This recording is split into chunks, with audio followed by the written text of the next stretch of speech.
আসসালামু আলাইকুম মেডিকেল ভর্তির ছোট্ট বন্ধুরা, কেমন আছো তোমরা? আশা করি সবাই ভালোই আছো। সো তোমাদের জন্য আজকে আরেকটা রেকর্ডিং ক্লাস নিয়ে চলে আসলাম, যেখানে আমরা এক্সারসাইজ বুকের পাশাপাশি আমাদের যে অনুশীলনী প্রশ্ন ব্যাংক, অর্থাৎ তোমাদের মেডিকেল ভর্তি পরীক্ষায় যে বিভিন্ন বইয়ের অনুশীলনী থেকে যে প্রশ্নগুলো আসে ওইগুলো আজকে আমরা সলভ করব। আমরা এর আগেও অনেকগুলো ভিডিও করে ফেলেছি, তোমরাও দেখেছো। আজকে আমরা সেকেন্ড পেপারের ষষ্ঠ অধ্যায় বজ্র নিষ্কাশন, এটা খুবই ইম্পর্টেন্ট একটা অধ্যায়, খুবই সহজ একটা অধ্যায়। তোমরা ছোট থেকে এই অধ্যায়টা অনেক ভালো পারো। ইন্টার লাইফেও তোমাদের জন্য খুবই ইজি একটা অধ্যায় হচ্ছে এই অধ্যায়। 25 ব্যাচের শর্ট সিলেবাসে ছিল না, তারপরে এটা পড়তে এত সময় লাগে না, আর অন্যান্য ব্যাচে তো ফুল সিলেবাস, ওইখানে পুরোটাই ছিল আছে। সো আমরা আজকে এই চ্যাপ্টারের হচ্ছে অনুশীলনের প্রশ্নগুলো সলভ করব। সো চলো আমরা শুরু করে দিই। মালপিজিয়ান বডি পাওয়া যায়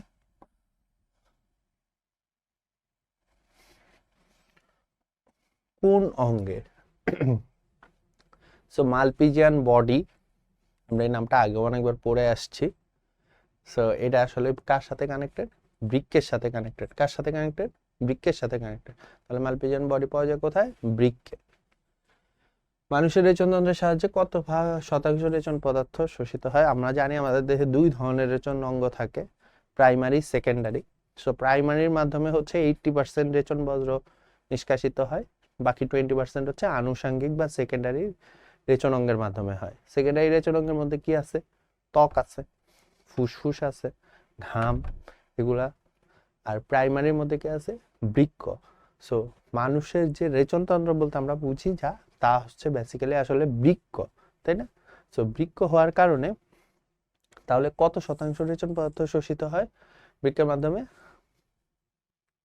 80%। আমি তোমাদেরকে আগেই বলছি যে 80% প্রধান আর 20% হচ্ছে আনুষঙ্গিক, ঠিক আছে? কিটো অ্যাসিড ব্যবহৃত হয় কোথায়? ওকে, সো কিটো অ্যাসিড ব্যবহৃত হয় কোথায়? কিটো অ্যাসিড নরমালি আমিষ ভাঙলে ওইখান থেকে হচ্ছে কিটো অ্যাসিড পাওয়া যায়। সো কিটো অ্যাসিডটা আমিষ ভাঙার পরে আমরা যে কিটো অ্যাসিডটা পাই ওইটা শক্তি উৎপাদনে ব্যবহার হয়। কোথায় ব্যবহার হয়? শক্তি উৎপাদনে ব্যবহার হয়, ঠিক আছে? নাইট্রোজেন গঠিত বজ্র পদার্থ নিষ্কাশিত হয় কোন তন্ত্রের মাধ্যমে? আমরা জানি নাইট্রোজেন গঠিত বজ্র পদার্থ নিষ্কাশিত হয় রেচন তন্ত্রের মাধ্যমে। কোন তন্ত্র? রেচন তন্ত্র।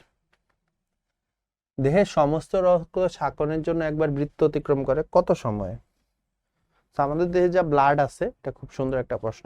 আমাদের দেহে যা ব্লাড আছে, এই ব্লাড গুলা বৃক্কের মধ্যে আসতে থাকে, হ্যাঁ? সো সময় লাগে। সো সারা দেহে যত ব্লাড আছে সব বৃক্কের মধ্যে আসতে কতক্ষণ সময় লাগে? টোটাল 4 থেকে 5 মিনিট। সো আমাদের দেহে গড়ে ব্লাড থাকে হচ্ছে কত? 5 থেকে 6 লিটার, তাই না? সো মিনিটে বৃক্কের মধ্যে যায় হচ্ছে 1200 মিলিলিটার। তাহলে আমরা দেখতে পাইতেছি, বোঝা যাচ্ছে যে এই নাম্বারটা কত? 5 থেকে 6 মিনিট। কত? 5 থেকে 6 মিনিট, মনে রাখবা। নিচের কোনটি রেচন বজ্র নয়? সো ইউরিয়া রেচন বজ্র, ইউরিক অ্যাসিড রেচন বজ্র, ক্রিয়েটিন রেচন বজ্র, মল রেচন বজ্র নয়। হ্যাঁ, মল রেচন বজ্র নয়। একজন সুস্থ মানুষ দৈনিক গড়ে কি পরিমাণে মূত্রত্যাগ করে? সাধারণত একজন সুস্থ মানুষ কত জানো? 1.5 লিটার। কতটুকু মূত্রত্যাগ করে? 1.5 লিটার। মূত্রথলি থেকে মূত্র পরিবহনের কাজ করে কে? সো এই হচ্ছে বৃক্ক। বৃক্ক থেকে যে নালী বের হয় তাকে বলে ইউরেথ্রা। ইউরেথ্রা গুলা গিয়ে শেষ হয় কোথায়? মূত্রথলিতে। এই মূত্রথলি থেকে যায় হচ্ছে কার মাধ্যমে? মূত্র নালীর মাধ্যমে। কিন্তু এখানে বলছে মূত্রথলি থেকে মূত্র পরিবহনের কাজ করে কোনটা? হিসাব অনুযায়ী এটা মূত্র নালী হওয়ার কথা। এটা কোশ্চেনটা এমন হওয়া ছিল যে বৃক্ক থেকে মূত্রথলি পর্যন্ত মূত্র নিয়ে আসে কে, বা মূত্রথলিতে মূত্র নিয়ে আসে কে? কোশ্চেনটা আসলে বেসিক্যালি ভুল। ইউরেথ্রা হবে না, মূত্রনালী হবে। সো কোশ্চেনটা যদি এমন হইতো যে বৃক্ক থেকে মূত্রথলিতে মূত্র নিয়ে আসে কে? ইউরেথ্রা। রেচনতন্ত্রের নিম্নের কোনটি ইউরেটার নামক নালী গঠন করে? Duct of Bellini. কোনটা ইউরেটার নামক নালী গঠন করে? ডাক্ট অফ বেলিনি, ঠিক আছে? ডাক্ট অফ বেলিনি, মনে রাখবা। নারী দেহে বৃক্কের ওজন কত? নারী দেহে বৃক্কের ওজন পুরুষদের থেকে একটু কম, পুরুষদের মোটামুটি 150 থেকে 170 গ্রাম, নারীদের ক্ষেত্রে 130 থেকে 185 গ্রাম। ঠিক আছে। বৃক্কের গাঠনিক কার্যকে কি বলে? ছোটবেলা থেকে পড়ে আসছো, নেফ্রন, জানো এটা, এটা নিয়ে আর কিছু বলার নেই। গ্লোমেরুলাসের অবস্থান বৃক্কের কোথায়? ওকে, সো বৃক্কের নেফ্রনের মধ্যে দুইটা পোর্শন আছে, Bowman's capsule, Bowman's renal tubule বা renal corpuscle, renal tubule. So আমাদের গ্লোমেরুলাসে বৃক্কের অবস্থান কোথায়? গ্লোমেরুলাসের কোথায় বৃক্কের অবস্থান? বোম্যান্স ক্যাপসুলে। কোথায়? বোম্যান্স ক্যাপসুলে। সো আমরা যদি একটু দেখি, নেফ্রন,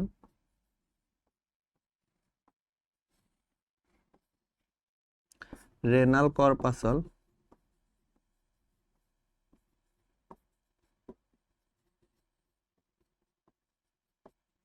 রেনাল টিউবিউল,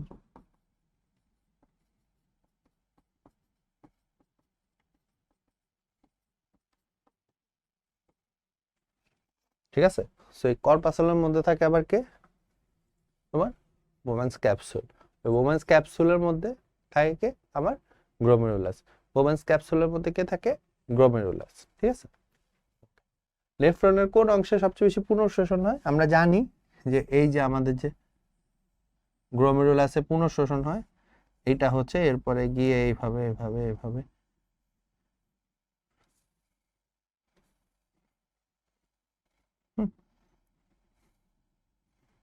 এইখানে এভাবে গিয়ে আবার এভাবে হচ্ছে পেঁচে। সো এই অংশটাকে বলে হচ্ছে কি? প্রক্সিমাল প্যাচারোনালিকা। এই নিচে ইউর মতো এটা দেখতে বলে কি? ডিস্টাল প্যাচারোনালিকা, সরি, হেনলির লুপ। আর এটা কি? এটা হচ্ছে ডিস্টাল প্যাচারোনালিকা, তাই না? সো সবচেয়ে বেশি পুনঃশোষণ হয় আসলে প্রক্সিমাল প্যাচারোনালিকায়, এই অংশে। সো বৃক্ক প্রতি মিনিটে হচ্ছে 125 ঘন সেন্টিমিটার মূত্র সৃষ্টি করে। হ্যাঁ, এর মধ্যে 124ই হচ্ছে আমার কি হয়? শোষিত হয়ে যায়। বাকি থাকে কতটুকু? 1 কিউবিক। বাকি থাকে কতটুকু? 1 কিউবিক সেন্টিমিটার। এইটা কি বলতেছে হচ্ছে, এটা এই যে যে শোষিত হয়ে যাচ্ছে 124 ঘন সেন্টিমিটার, এগুলো ক্লাসে পড়ানো হয়েছে। 124 ঘন সেন্টিমিটার, এটা কোথায় শোষিত? সবচেয়ে বেশি কোথায়? 80%ই কোথায় শোষিত হয়? প্রক্সিমাল প্যাচারোনালিকায়। কোথায় শোষিত হয়? প্রক্সিমাল প্যাচারোনালিকায়। সো সবচেয়ে বেশি পুনঃশোষণ ঘটে কোথায়? প্রক্সিমাল প্যাচারোনালিকা। ওকে, নেফ্রনের কোনটি কর্টেক্সে অবস্থান করে না? আচ্ছা, আমরা জানি যে বৃক্ককে মোটামুটি হচ্ছে 3টা ভাগে ভাগ করে। একেবারে বাহিরের দিকে হচ্ছে কর্টেক্স, মেডুলা, এরপরে হচ্ছে পেলভিস। সো কর্টেক্সের দিকে কোনটা অবস্থান করে না? দেখি তোমরা বলতে পারো নাকি? কর্টেক্সের দিকে অবস্থান করে না হচ্ছে আমার হেনলির লুপ।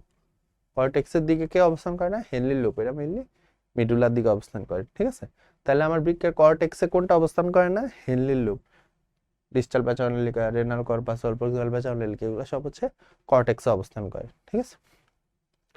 ডায়ালাইসিস কোন পদ্ধতি, কোন অঙ্গের বিকল্প হিসেবে ব্যবহার হয়? আমরা সবাই জানি ডায়ালাইসিস কোন অঙ্গের বিকল্প হিসেবে ব্যবহার হয়? বৃক্ক। ডায়ালাইসিস কোন অঙ্গের বিকল্প হিসেবে ব্যবহার হয়? বৃক্ক। নিম্নের কোনটি বৃক্কের কাজ নয়? দেহ থেকে নাইট্রোজেন যুক্ত বজ্র পদার্থ অপসারণ করা, শ্বেত রক্তকণিকা তৈরিতে ভূমিকা রাখা, অম্লক্ষারের সমতা রক্ষা, পানির সমতা রক্ষা। আমরা দেখেই বুঝতে পারছি যে এটা বৃক্কের কাজ না। হ্যাঁ, তাহলে শ্বেত রক্ত, এটা বৃক্কের কাজ। আবার সেম কোশ্চেন, বৃক্কের কাজ নয় কোনটি? রক্তচাপ নিয়ন্ত্রণ, রক্তে অম্লের পরিমাণ বৃদ্ধি করা, দেহে পানির ভারসাম্য রক্ষা করা, ভিটামিন ডি ও লোহিত রক্তকণিকা তৈরিতে অংশ নেওয়া। সো বৃক্কের কাজ নয় হচ্ছে রক্তে অম্লের পরিমাণ ও বৃদ্ধি করা, রক্তে অম্লের পরিমাণ বৃদ্ধি করা, এটা বৃক্কের কাজ না। আচ্ছা, আবার সেম কোশ্চেন, বৃক্কের কাজ নয় কোনটি? রক্ত থেকে নাইট্রোজেন জাতীয় পদার্থ অপসারণ, রক্তচাপ নিয়ন্ত্রণ, ভিটামিন বি তৈরিতে অংশ নেওয়া, পানির ভারসাম্য রক্ষা। সো দেখেই বুঝতেছি যে আসলে ভিটামিন বির সাথে বৃক্কের কোনো কাজ নাই, so answer is vitamin B তৈরিতে অংশ নেওয়া। প্রতিটি বৃক্কে কতগুলো নেফ্রন থাকে? আমাদের দেহে 2টা বৃক্ক থাকে, প্রত্যেকটা বৃক্কে কতগুলো নেফ্রন থাকে? 10 থেকে 12 লাখ, টোটাল 20 থেকে 24 লাখ। কতগুলো নেফ্রন থাকে? 10 থেকে 12 লাখ। আচ্ছা, বলছে কোনটা বৃক্কের সম্পর্কে সঠিক নয়? অসমোরেগুলেশনের প্রধান অঙ্গ বৃক্ক। বৃক্ক অ্যামোনিয়া থেকে ইউরিয়া উৎপন্ন করে। এডিএইচ এর প্রভাবে পানি পুনঃশোষণ বেশি হয়। সক্রিয় পরিবহন পদ্ধতিতে গ্লুকোজ শোষিত হয়। সো বৃক্ক অ্যামোনিয়া থেকে ইউরিয়া উৎপন্ন করে না, এই কাজটা করে হচ্ছে যকৃৎ। কাজটা কে করে? যকৃৎ।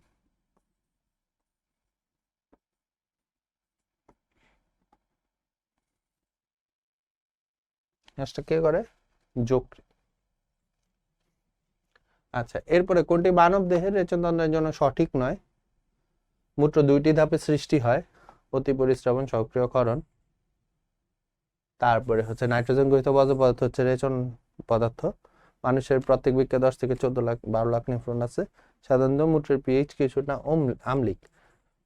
মূত্র 2টা ধাপে না, মূত্র আসলে 3টা ধাপে শোষণ হয়, অতি পরিস্রাবন, সক্রিয়করণ, আরেকটা আছে নির্বাচনমূলক পুনঃশোষণ। হ্যাঁ, সো বৃক্ক 3টা ধাপে সৃষ্টি হয়, এটা আমরা ক্লাসে পড়ছি।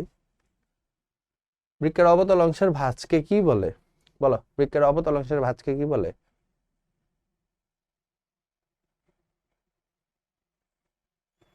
বৃক্কের অবতল অংশের ভাঁজকে কি বলে? বলো। ইয়েস, বৃক্কের অবতল অংশের ভাঁজকে হাইলাম বলে। কি বলতেছে? হাইলাম বলতেছে। ডান বৃক্ক বাম বৃক্ক থেকে কিছুটা নিচে থাকে কেন? যকৃতের কারণে, কারণ যকৃতের অনেক ওজন, যকৃৎ সবচেয়ে বড় গ্রন্থি, যকৃতের কারণে যকৃৎ করে কি? যকৃৎ হচ্ছে বৃক্কটাকে একটু নিচের দিকে নামিয়ে দেয়, সো যকৃতের। নেফ্রনে অ্যামিবার মতো যুক্ত কোষের নাম হচ্ছে, অ্যামিবার মতো যুক্ত কোষের নাম কি? ওই যে গ্লোমেরুলাসের নিচে এরকম এরকম, ঠিক আছে, এটাকে বলা হচ্ছে পোডোসাইট। এই কোষগুলোকে কি বলে? পোডোসাইট কোষ। বৃক্কে প্রতি বৃক্কে প্রবাহিত রক্তের পরিমাণ কত? 1200 মিলিলিটার টোটাল। তাহলে প্রতি বৃক্কে হয় কত? 600। ঠিক আছে, প্রতি মিনিটে। সুন্দর কোশ্চেন, দেখো বই কিন্তু সহজই নাই। 2টা বৃক্কে টোটাল 1200 মিলিলিটার, তাহলে কোশ্চেনটা হচ্ছে প্রতি বৃক্কে, প্রতি বৃক্কে কত? 600। প্রতি বৃক্কে কত? 600, 2টা মিলে 1200। মূত্র নিষ্কাশনের সঠিক পথ? পেলভিস, ইউরেটার, মূত্রথলি, মূত্রনালী নির্গমন। পেলভিস, মূত্রথলি, ইউরেটার। পেলভিস, মূত্রথলি, মূত্রনালী, ইউরেটার। পেলভিস, ইউরেটার, মূত্রনালী, মূত্রথলি। আমরা জানি পেলভিস থেকে ইউরেটারে যায়, এই 2টাতে আছে। এরপরে ইউরেটার থেকে মূত্রথলিতে যায়, কিন্তু এখানে দেওয়া মূত্রনালী, সো এটা ভুল, আর এগুলা তেমনি ভুল। তাহলে অ্যান্সার হচ্ছে এ। ঠিক আছে। দূরবর্তী প্যাচার নালিকা থেকে কোন আয়ন বেরিয়ে কৈশিক নালিকায় প্রবেশ করে? সুন্দর কোশ্চেন। আয়ন বের হয়ে গিয়ে কি কোথায় চলে যায়? কৈশিক নালিকায়, রক্তে চলে যায়। Sodium ion. কোন আয়ন? Sodium ion. খুবই সুন্দর একটা প্রশ্ন, মনে রাখবা। দূরবর্তী প্যাচার নালিকা বা ডিসটাল প্যাচার নালিকা থেকে কোন আয়ন বেরিয়ে গিয়ে কৈশিক নালিকায় প্রবেশ করে? Sodium ion. হেনলির লুপে পুনঃশোষিত হয় কোনটা? ফসফেট, ম্যাগনেসিয়াম, ক্লোরিন নাকি বাইকার্বনেট আয়ন? ম্যাগনেসিয়াম। হেনলির লুপে পুনঃশোষিত হয় কোনটা? ম্যাগনেসিয়াম। হেনলির লুপে পুনঃশোষিত হয় কোনটা? ম্যাগনেসিয়াম। ঠিক আছে। 2 রেনাল পিরামিডের কর্টেক্সের কোন অংশ স্তম্ভের মতো মেডুলা গহ্বরে প্রবেশ করে? রেনাল পিরামিডের কর্টেক্সের কোন অংশ স্তম্ভের মতো মেডুলার গহ্বরে প্রবেশ করে? Renal column. কোন অংশ? Renal column. কোন অংশ? Renal column. ঠিক আছে। 2টি রেনাল পিরামিডের কর্টেক্সের কোন অংশ স্তম্ভের মতো মেডুলার গহ্বরে প্রবেশ করে? Renal column. ঠিক আছে, কোনটা? Renal column. রেনাল কর্পাসলে কোন ধরনের কোষ দেখা যায়? রেনাল কর্পাসলে পোডোসাইট কোষ দেখা যায়। কোন কোষ দেখা যায়? পোডোসাইট কোষ দেখা যায়, একটু আগে বলছিলাম। বৃক্কের সমস্ত নেফ্রনের সম্মিলিত দৈর্ঘ্য কত? যত নেফ্রন আছে, এই যে 20 থেকে 24 লাখ, 72 থেকে 80 কিলোমিটার। বৃক্কের সমস্ত নেফ্রনের মিলিত দৈর্ঘ্য কত? ভালো কোশ্চেন। 72 থেকে 80 কিলোমিটার, নট মিটার। এই যে উপরে মিটার আছে, কিলোমিটার। কত 72 থেকে 80, কত 72 থেকে 80, ঠিক আছে। নেফ্রনের কোন অংশে আল্ট্রাফিল্ট্রেশন হয়? গ্লোমেরুলাসে। নেফ্রনের কোন অংশে আল্ট্রাফিল্ট্রেশন হয়? ওই যে ফার্স্টেই তো রক্তকে আল্ট্রাফিল্ট্রেট করা হয় কোন অংশে? গ্লোমেরুলাসে, ক্লাসে পড়ে। নেফ্রনের জন্য কোনটা প্রযোজ্য?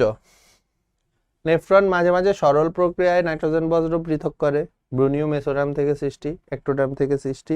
প্রত্যেক বৃক্কে 12 কোটি নেফ্রন থাকে। সো নেফ্রন আসলে মেসোডার্ম থেকে সৃষ্টি, ঠিক আছে। নেফ্রন আসলে কোন জায়গা থেকে সৃষ্টি হয়? মেসোডার্ম থেকে, সেটা সঠিক। নেফ্রন জটিল প্রক্রিয়ায় নাইট্রোজেন বজ্র পৃথক করে, আর এখানে 12 লাখ, 10 থেকে 12 লাখ নেফ্রন থাকে, নট 12 কোটি। বৃক্ক নালিকার কোন অংশে পানি ইউরিয়া নিষ্ক্রিয় পদ্ধতিতে পুনঃশোষিত হয়? নিষ্ক্রিয় পদ্ধতিতে পুনঃশোষিত হয় হচ্ছে ডিসচাল প্যাচাও নালিকায়। বৃক্ক নালিকার কোন অংশ পানি ইউরিয়া নিষ্ক্রিয় পদ্ধতিতে পুনঃশোষিত হয়? ডিসচাল প্যাচাও নালিকায়। কোন অংশ? ডিসচাল প্যাচাও নালিকা। গ্লোমেরুলার ফিল্ট্রেটে কোনটা থাকে না? গ্লোমেরুলার ফিল্ট্রেটে কোনো প্রোটিন থাকে না, ঠিক আছে। গ্লোমেরুলার ফিল্ট্রেটে কোনো প্রোটিন থাকে না। কোনো কি থাকে না? কোনো প্রোটিন থাকে না। গ্লুকোজ থাকে, কিন্তু এটা আবার শোষণ হয়ে যায়। আয়ন থাকে, বেশিরভাগ শোষণ হয়ে যায়। ইউরিয়া থাকে, ওইটাকে বের করে দাও। প্রতি মিনিটে গ্লোমেরুলাস পরিস্রাবণের গড় হার কত মিলিলিটার? 120। প্রতি মিনিটে গ্লোমেরুলার পরিস্রাবণের গড় হার, মানে গ্লোমেরুলার গুলা কতটুকু ফিল্ট্রেট করতে পারতেছে? 120 মিলিলিটার। কতটুকু? 120 মিলিলিটার। মানুষের গ্লোমেরুলাস পরিশ্রুত মূত্র এডিএইচ এর প্রভাব ছাড়া নিম্নের কত % পুনঃশোষণ নেফ্রনের প্রক্সিমাল প্যাচাও নালিকায় শোষিত হয়? প্রক্সিমাল প্যাচাও নালিকায় কতটুকু শোষিত হয়? আমি তোমাদের একটু আগে বলছিলাম যে 80% হচ্ছে প্রক্সিমাল প্যাচাও নালিকার মাধ্যমে শোষিত হয়, ঠিক আছে। প্রক্সিমাল প্যাচাও নালিকার নিচের কোনটার ক্ষরণ ঘটে? কোনটা ক্ষরিত হয়? Vitamin, creatinine, amino acid, chloride, ion. Creatinine. কোনটা ক্ষরিত হয়? ক্রিয়েটিনিন। স্বাভাবিক অবস্থায় গ্লোমেরুলাসের রক্তচাপের মাত্রা কত মিলিলিটার পার স্তম্ভের সমান? স্বাভাবিক অবস্থায় গ্লোমেরুলাসের রক্তচাপের মাত্রা হচ্ছে 70 মিলিলিটার। কতটুকু? 70 মিলিমিটার। আমাদের দেহে প্রতি মিনিটে কত ঘন সেন্টিমিটার মূত্র? 1। কত ঘন সেন্টিমিটার? 1। টোটাল ফিল্ট্রেট তৈরি হয় 125 ঘন সেন্টিমিটার, এর মধ্যে 124 ঘন সেন্টিমিটার শোষিত হয়ে যায়, 1 মিলিলিটার তৈরি। কোন হরমোন রেচনে অংশ নেয়? Insulin, oxytocin, adrenaline, ADH. ADH antidiuretic hormone, নামের মধ্যে ইউরে আছে, ঠিক আছে। অ্যান্টিডাইউরেটিক হরমোন, এটা ব্রেন থেকে খাওয়ানো হয়, পিটুইটারি থেকে কাজ করে বৃক্কে। নেফ্রনের কোন অংশ গ্লুকোজ ও অ্যামিনো অ্যাসিড পুনঃশোষণ করে? নিকটবর্তী প্যাচাও নালিকা, হেনলির লুপ, দূরবর্তী প্যাচাও নালিকা, সংগ্রাহী নালিকা। নিকটবর্তী প্যাচাও নালিকা। কোন অংশ? নিকটবর্তী প্যাচাও নালিকা। নেফ্রনের কোন অংশ গ্লুকোজ ও অ্যামিনো অ্যাসিডের পুনঃশোষণ ঘটে? নিকটবর্তী প্যাচাও নালিকায়, ঠিক আছে। কোথায় ইউরিয়া তৈরি হয়? ইউরিয়া তৈরি হয় যকৃতে। ইউরিয়া কোথায় তৈরি হয়? যকৃতে। কোন চক্রের মাধ্যমে? অর্নিথিন চক্রের মাধ্যমে। এটা খুব ইম্পর্টেন্ট, হ্যাঁ।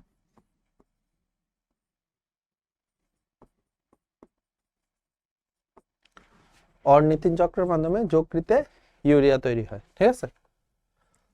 ইউরিয়া তৈরির সাথে সংশ্লিষ্ট চক্র কোনটা? এই যে মাত্রই বললাম, অর্নিথিন চক্র।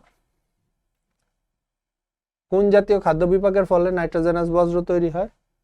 প্রোটিন। কোন জাতীয় খাদ্যের বিপাকের ফলে নাইট্রোজেনাস বজ্র তৈরি হয়? প্রোটিন, ঠিক আছে। বৃক্কীয় নালিকায় কোনটা পুনঃশোষিত হয় না? অ্যামিনো অ্যাসিড হয়, বাইকার্বনেট আয়ন হয়, সোডিয়াম হয়। সো এটা এই যে হিপিউরিক অ্যাসিড, এটা আবার একটা নাইট্রোজেন গঠিত বজ্র পদার্থ, এটা শোষিত হয় না। মূত্রের পিএইচ কত? মূত্রের পিএইচ হচ্ছে 4.5 থেকে 8, ঠিক আছে। মূত্রের পিএইচ কত? 4.5 থেকে 8। অনেক এদিক থেকে অনেক ওইদিক মধ্যে যেতে পারে। মূত্রের পিএইচ হচ্ছে 4.5 থেকে 8। কোন পদার্থের কারণে মূত্রের রং খড়ের মতো হয়? রঙের কারণ কি? রঙের কারণ হচ্ছে ইউরোক্রোম। মূত্রের রং খড়ের মতো হয় কার কারণে? ইউরোক্রোমের কারণে। মূত্রের রং খড়ের মতো হয় কার কারণে? ইউরোক্রোমের কারণে। কোন ধাপটি মূত্র সৃষ্টির জন্য প্রয়োজনীয় নয়? সক্রিয় ক্ষরণ প্রয়োজনীয়, নির্বাচনমূলক পুনঃশোষণ প্রয়োজনীয়, অতি পরিশ্রবণ প্রয়োজনীয়। শোষণ বলে কিছু নাই, পুনর্শোষণ বলে আছে, শোষণ বলে কিছু নাই। হ্যাঁ, অ্যান্সার হচ্ছে শোষণ। মূত্রথলিতে কি পরিমাণে মূত্র জমা হলে মূত্র ত্যাগের ইচ্ছা জাগে? 280 থেকে 320 মিলিলিটার। কত? 280 থেকে 320 মিলিলিটার। ঠিক আছে। মূত্রে ইউরিক অ্যাসিডের পরিমাণ কত? 0.05%। মূত্রে ইউরিক অ্যাসিডের পরিমাণ কত? 0.05%। কোন রোগে মূত্রে বিলিরুবিন পাওয়া যায়? জন্ডিস। কোন রোগে মূত্রে বিলিরুবিন পাওয়া যায়? জন্ডিস। কোষের অন্তঃপরিবেশ বহিঃপরিবেশের অভিচাপনিক চাপের সমতাকে কি বলে? অসমোরেগুলেশন। ঠিক আছে। দেহের বাহিরের আর ভেতরের চাপের যে সমতা এটাকে অসমোরেগুলেশন বলে। দেহের ভেতরের আর বাহিরের চাপের যে সমতা এটাকে কি বলে? অসমোরেগুলেশন বলে। ডায়ালাইসিস কয় প্রকার? ডায়ালাইসিস 2 প্রকার, হিমোডায়ালাইসিস, পেরিটোনিয়াল ডায়ালাইসিস। বৃক্ক বিকল হলে রোগীর দেহে কোন তরল বিষাক্ত তরল পদার্থ জমে? ইউরিয়া, ইউরিক অ্যাসিড এগুলা জমে মেনলি। সো এটাকে বলা হয় হচ্ছে ইউরেমিয়া। ঠিক আছে। বৃক্ক বিকল হয়ে গেলে রোগীর দেহ থেকে ওই যে ইউরিয়া, ইউরিক অ্যাসিড এগুলো বের হইতে পারে না, তখন এগুলা দেহের ভিতর জমতে থাকে। এটাকে বলা হচ্ছে ইউরেমিয়া। এটাকে কি বলে? ইউরেমিয়া। ডায়ালাইসিসের সময় রক্তে হেপারিন মেশানো হয় কেন? আমরা জানি হেপারিন কাজ করে কি? রক্ত যাতে জমাট না বাঁধে। হেপারিনের কাজ কি? রক্ত যাতে জমাট না বাঁধে। ঠিক আছে। পুরুষের রক্তে ক্রিয়েটিনিনের স্বাভাবিক মাত্রা কত? পুরুষের রক্তে ক্রিয়েটিনিনের স্বাভাবিক মাত্রা হচ্ছে 0.6 থেকে 1.2 মিলিগ্রাম পার ডেসিলিটার। মেয়েদের ক্ষেত্রে একটু কম, 0.5 থেকে 1.1 মিলিগ্রাম পার ডেসিলিটার। খুব ইম্পর্টেন্ট। কেন ইম্পর্টেন্ট? কারণ বৃক্কে কিছু হলে ক্রিয়েটিনিন দেখে বোঝা যায়। ক্রিয়েটিনিনের পরীক্ষার দিক করলেই বোঝা যায় যে বৃক্কে কোনো সমস্যা হয়েছে নাকি। রক্তে বিদ্যমান কোন রেচন বজ্রকে বৃক্কের রোগ নির্ণয়ের সূত্রক বলা হয়? এই যে মাত্রই বললাম ক্রিয়েটিনিন। এটা খুব ইম্পর্টেন্ট একটা অবজেক্টিভ। হ্যাঁ, অনেক আসছে পরীক্ষা। একজন সুস্থ মানুষের স্বাভাবিক ক্রিয়েটিনিন ক্লিয়ারেন্স কত? একজন সুস্থ মানুষের স্বাভাবিক ক্রিয়েটিনিন ক্লিয়ারেন্স হচ্ছে 125 CC per minute. 125 CC per minute. কোন রেচন বজ্র দ্বারা বৃক্কে পাথর তৈরি হয়? Uric acid. কোন রেচন বজ্র দ্বারা বৃক্কে পাথর তৈরি হয়? Uric acid. ওকে, সো এইগুলাই ছিল মোটামুটি এই চ্যাপ্টারের অনুশীলনের প্রশ্ন। তোমাদেরকে বই দেওয়া হয়েছে, ওই বইয়ের সাথে মিলে ভালো করে মুখস্থ করে নিবা, ইনশাল্লাহ পারবা। ঠিক আছে। সো তোমাদের সাথে আবার নেক্সট কোনো ক্লাসে দেখা হবে, কোনো রেকর্ডিং ক্লাসে। আজকে এইটুকুই। আসসালামু আলাইকুম, আল্লাহ হাফেজ।